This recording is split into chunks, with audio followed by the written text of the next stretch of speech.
Hello, ladies and gentlemen. Eddie Marcus here again. I have mentioned myself as being on a mission, and that basic mission is to set the captives free. Now, when I say on a mission to set the captives free, who am I speaking about? Well, this caption that refers to captives is speaking about everybody, all human beings on earth, and the programs that they are engaged in. They are all captives. There have been times when I've spoken to the extent that my reference had to do with poor people, people who are going through the devastations of being poor. But that is not fair, not if I'm trying to deal with the elimination of this bondage, because it is all intertwined together. I was thinking about it a moment ago, and I decided to make some notes that maybe I could refer to that could identify some of the things that you could recognize and maybe accept what is being said to you by the one that's been given to share it with you. When you speak about setting the captives free, what are some of the things that falls into that category that you can recognize that doesn't have to exist? And before I start identifying these things, I want you to know, keep this in mind. There is a proposal that has been made that would allow every human on earth to be free. Every human on earth to be prosperous. Every human on earth to live in peace. Every human on earth to enjoy life. Every human on earth for their dreams to come true. That is the proposal, my friends, my sisters, and my brothers. And that proposal has been made by the giver of life, all life, including the life of the earth and all of those others, plants and animals that you might not consider as being important. So I want you to know I'm speaking about every individual on this earth today. And some of you might say, well, why is this so? It is so because men chose to go their own way, strayed away, and their straying became normal. From the beginning until today, it is normal. There are some things that's happening in various parts of the world today that people are questioning. It is a little bit abnormal because it's not like it was yesterday or last year. But that is the only reason that they're questioning it. But all things on earth today are happening abnormally. And why is it happening? It is happening by the fact that people have made these choices, as I indicated, and the creator of life has given them permission to have choice. And the problems of the world are the reflection, or it is the results of those choices. Now, if I say the whole world, that includes you and I, and everything else you can think of, is a victim, then there will be those of you who will not understand this. So allow me to identify some of these things. First of all, let me mention poverty. Now, before I go there, how and why do all of these things that I just mentioned, why do they continue to exist? What is the nucleus? What is this thing that feeds the continuation of this bondage, this evil? Most of you know it. Many of you will never admit it. but the source comes from the anti-God, and the tool that's used is money. You've heard the expression, money is the root of all evil, and you've heard people say money in the root is the people. Well, it is the people, because if the people knew the truth, they wouldn't waste their time with money. So they're married together, people and money. One of the signs is this: poverty. Poverty is a sign. And why does poverty exist? Because of the tool, or lack thereof, and the usage thereof. Money. Problems of the Central American people trying to cross the borders to come into the United States of America. Why are they running? Because they got problems of poverty, which is founded on the fact that there's a lack of money. Why are they running to the United States? Because they are hoping that they can find some godliness here that would allow them to come here. And yet we find that even though the geographics, if we worked it right, might allow us to come together without stacking up like sardines, the number one problem is money. We think about most crimes that happen in the United States, or the most crimes that happen anywhere on the face of the earth, one way or another, is related to money.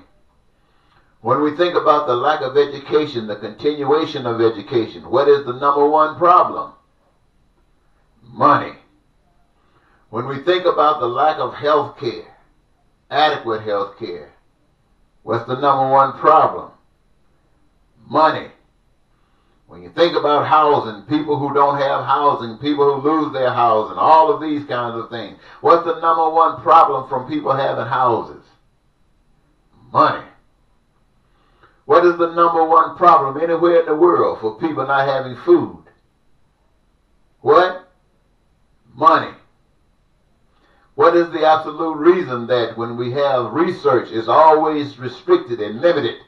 And when you talk about stuff like cancer research, you talk about other researches, what's the problem to prevent it from continuing? The answer always ends up being money. When you talk about the infrastructures, you're talking about the cities falling apart, the towns falling apart, the highways falling apart. And what's the problem? Money. When you talk about the lack of energy that would supply the needs of the masses of the people, what is it? Money. When you talk about transportation here and there, regardless of your choice, usually the problem that prevents it from happening is money. When you're talking about traveling, whether it's to the store or to visit in another state, what is it? Money. When you talk about the gas prices at the pump, well, we recognize that there are people who go to the pump who can fill up, but there are those who go to the pump and have to put $1.50 worth in, and that's not even a gallon. What's the problem? Money. When you think about the natural disasters that occur, the storms and floods and hurricanes, and you're talking about rebuilding, and you run into these basic problems from recovery, and what is that? Money. Puerto Rico can attest to that. They say we've given them enough money. There's not enough money to just give it to everybody. When you talk about the bad water supply that happened in Michigan, and I'm sure in places like Haiti and other places of the world, that the water supply is inadequate, whether it's all over, wherever it might exist. What's the problem? Money. When you think about prostitution, people on the streets doing what prostitutes do, what is the problem? Money. When you think about drug trafficking, people out there selling drugs, right now they got people dying all over the place. What's the problem? Money. Whether they're selling drugs trying to get money, or whether they're taking drugs trying to relax from the fact that they don't have money. Still, money. When you talk about taxes, what is that about? It's about money. When you talk about fees, what is that about? Money. When you talk about wages and minimum wages, what is that about? It's about money.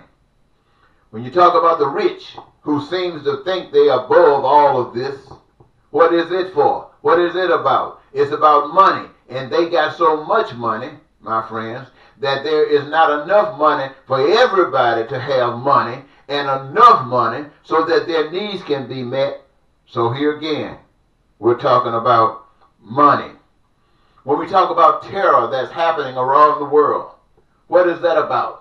Money. When you find one nation ready to get upset with another nation because they feel that one nation is taking advantage of them for whatever benefits they have, what is that about? You call it resources, but initially it's about money.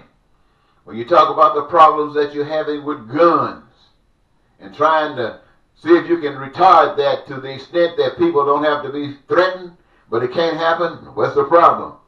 Money. When you start talking about nationalism, what's the problem? Money. When you talk about the United States versus Russia versus China or any of these others, what's the problem? Money. When you start talking about Mexico, what's the problem? Money. When you talk about Africa, what's the problem? Money. When you talk about the ghettos, what's the problem? Money. When you talk about the G20 nations, what is that all about? Money. When you talk about the G8 nations, what's that all about? Money. When you talk about the Trilateral Commission, what's that all about? It's about money. When you talk about the Council of Foreign Affairs, what's that all about? It's money. When you talk about the International Monetary Fund, what is that all about? Money.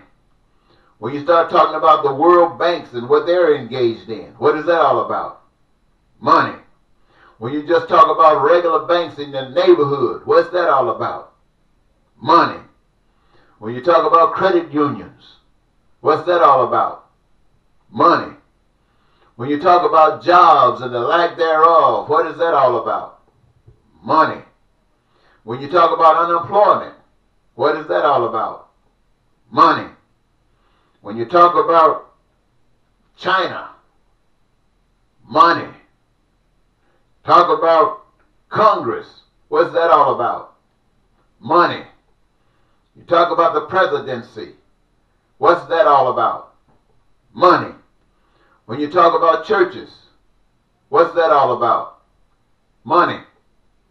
Some people say, well, no, but it's about money because some people act like they can't have church unless they got a building. And what's that all about? Why they ain't got a building? Money. My God. You talk about religion. What is that all about? Money. I can't spread it across the world because I don't have the money. When you talk about abortions, you say it, you want to claim it's about women's rights, but the truth of it is, it's all about money. So what I'm saying to you, ladies and gentlemen, is this. The Creator of all existence have allowed us to have our choices. And our choices reflect an anti-God. The anti-God will not allow, has no room for peace for everybody. And if there's no peace for everybody, then it's operating under the attack. If you're living today, and I know many of you got jobs, many of you are very rich, many of you have a lot of benefits that other people do not have. But I want you to know, under the guise of the system that we live under, and I say we, I'm not talking about Americans alone, I'm talking about everybody on earth. It's anti-God. Now, as I have often said when the question appears, is that most of the things that we live and experience in our lives every day, wherever we are in the world, it has become normalized, meaning that it has been accepted as proper.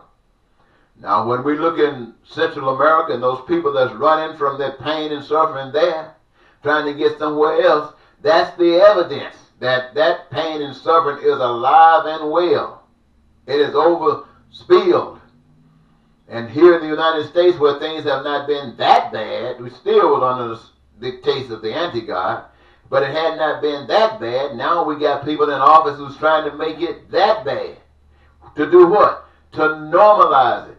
So that the devil's way, the anti-God's way, has been accepted as the actual way that human beings are to exist according to the thinking of man doing it his way. Now someone might ask, well, if all of this is of man and we are all screwed up, then how do we implement the original plan? The original plan implementation comes at the beginning of one person. One person who recognizes that everything that's going on in society is operating against God's basic principle for all people to have heaven on earth. One person, that's where it begins.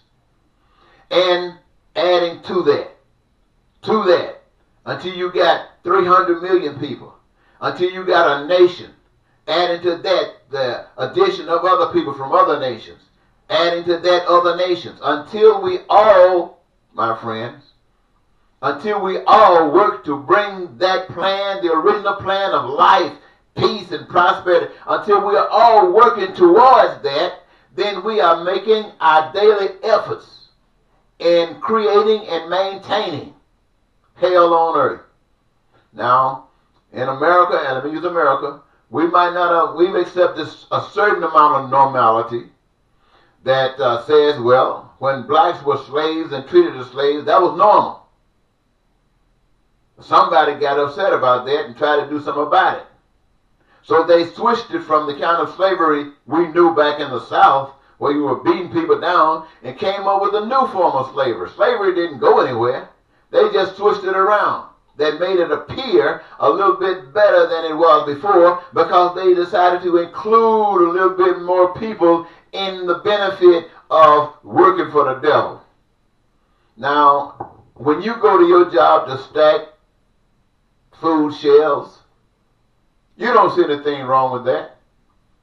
When you go to your job to teach in a school, you don't see anything wrong with that. When you go to your job to work on cars, you don't see anything wrong with that. But let me ask you, if they cut your paycheck and said they weren't going to pay you, what would you do? You would walk out.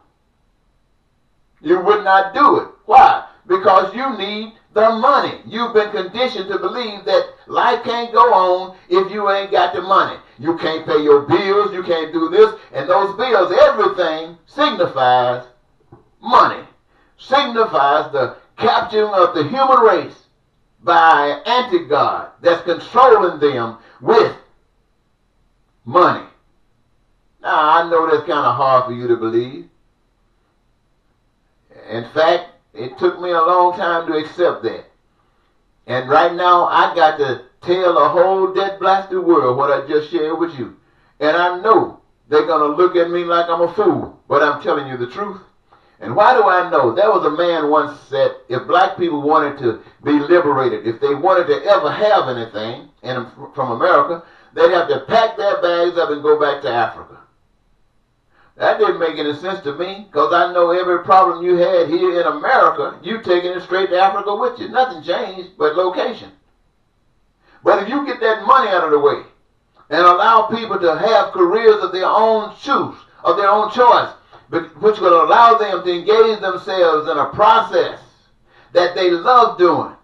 And the process is designed in such a way that the food, the clothing, the shelter, the infrastructure, the health care, all of these things will be met because you're doing what you want to do and you don't need a penny. But that begins with one individual. And that one individual amongst 8 billion don't seem like a speck of nothing. But it begins with one individual.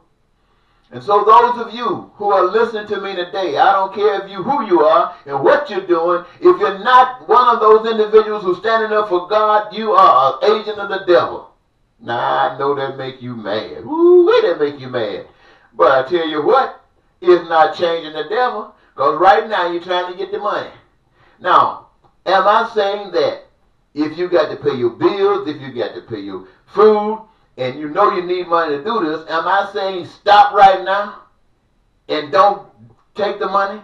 No, I'm not saying that. I wouldn't put that burden on you. But I'm saying make up your mind. Make up your mind that you're going to change because it's the right thing to do. Make up your mind that you're going to change because you're not going to continue making this normal. And then when you come together as a people, you decide when you're going to switch. And when you switch, it just switch. Just switch.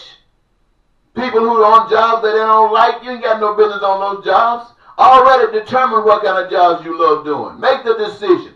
So when you switch, the doors are open for you to get into them. Those of you who have had education debts driving you crazy, didn't even finish school. If you want to go to school, those school doors are open for you, and all you got to do is want to go, knowing what you want to learn, knowing what you're willing to commit to get. Hey, it's as simple as 1, 2, 3. If you can see it.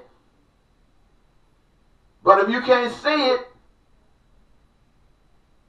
or if you can see it, you're just like the Republicans, knowing that Trump is out of his mind, but going along with it. And the Democrats, they see it also, but they're going along with it. And what can they do that would be different? The only thing that they could do that would be different is attached to what they're trying to do from this that I just shared with you. Any other thing they did would not be anything but a process of the normalization that has already been accepted. Whew. Well, ladies and gentlemen, I don't think I need to say anymore. What I'm actually saying, basically, to put it bluntly, it's money or God. With money, all you got are problems. You think the ghetto man got problems? The rich man got problems. Both of them serving Satan. So what I'm saying to you, I say it again, it's money or God. With money, you got nothing but problems, even when you got money. With God, the process of eliminating all the problems began. So when I say I come to set the captives free, I'm talking about the human race everywhere on earth. Thank you for giving me this your time, and for further information, I refer you to any of the thousands of videos that I've been posting over the past few years that addresses these concerns from every angle. Now, since I say it begins with one person, I can only speak for one person, and that person must be me. So I want to thank you once again. This is Eddie Marcus saying goodbye.